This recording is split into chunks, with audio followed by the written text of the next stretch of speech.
राधा स्वामी जी। साखी, सद्गुरु की दीक्षा मिलते ही हमारे अंदर ज्ञान वासना हो जाना या विकास दिखाई देना नहीं है। यह तो केवल हमारे जीवन की यात्रा का आरंभ है। संतों के अनुसार प्रभु भक्ति के लिए लंबी तथा देर तक चलने वाली यात्रा करनी पड़ती है, क्योंकि इंद्रियों को वश में करना और मन को अंतर्मुख करने में समय लगता है। इसके लिए कई जन्मों से पड़ी आदतों को बदलना पड़ता है। कुछ शिष्यों को ऐसा करने में सिर्फ 1 साल लग जाता है और कुछ को सारा जीवन। नाम की साधना को धैर्य से जारी रखने के लिए शिष्य में विश्वास का साहस, अनुसरण तथा विरह जैसे सभी गुणों का होना जरूरी है।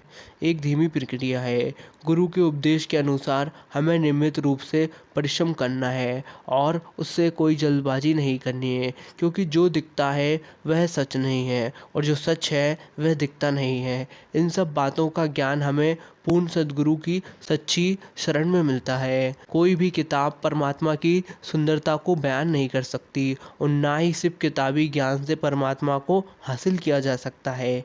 एक अमीर बादशाह बनकर उस परमात्मा को हासिल नहीं किया जा सकता है। उसे पाने के लिए पहले उसके प्यार का भिखारी बनना पड़ता है। जब सद्गुरु अपनी दया मेहर से नाम शब्द धुन बख्शते हैं तो उसी समय धर्मराज, जन्म मरण और 84 के कागज फट जाते हैं। सद्गुरु मन की सब इच्छाएं पूरी करने वाला कल्प वृक्ष है।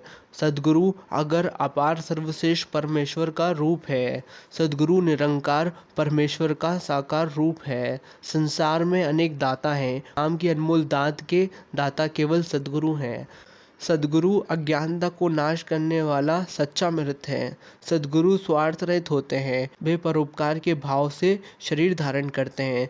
सद्गुरु प्रभु के नाम की दास बख्शकर जीवों को आत्मिक जीवन का दान देते हैं। जिस जीव को सद्गुरु नाम की दात बख्श देते हैं, धर्मराय के दूत उससे कोई भी टैक्स या चुंगी नहीं मांगते हैं। सद्गुरु श्रेष्ठ पुरुष है, क्योंकि हरि ने उनके अपने नाम का अनमोल भंडारा रखा है। सद्गुरु देह रूप में नहीं, शब्द रूप में सदा शिष्य के अंग संग रहते हैं।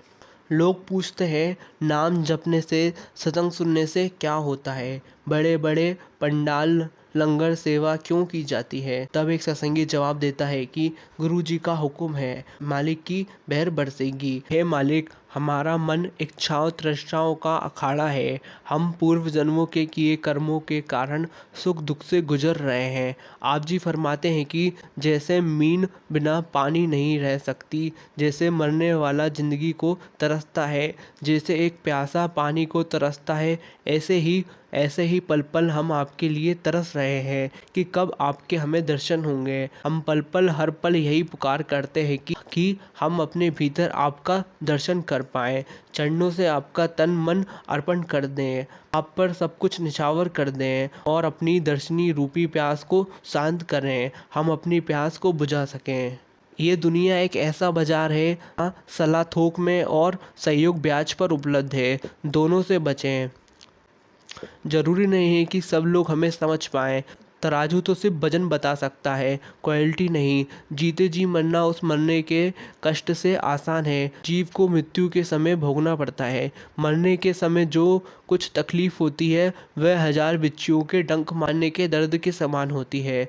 सो इसका ध्यान रखो। उस दर्द से बचने के लिए भजन के समय होने वाले दर्द को बर्दाश्त करो। सो हमें भजन के समय होने वाली इस तकलीफ का ज़्यादा ख्याल नहीं करना है, ताकि 1000 बिच्छुओं के काटने का दर्द ना सहना पड़े। यह केवल समझाने का तरीका है। असल बात तो यह है कि हमें हर हालत में भजन सिमरन को करना ही पड़ेगा, तभी हमारी आत्मा का उद्धार होगा। राधा स्वामी जी। आशा करता हूँ ये साखी आपको अच्छी लगी हो तो वीडियो को लाइक कर दीजिए, चैनल को सब्सक्राइब कर दीजिए।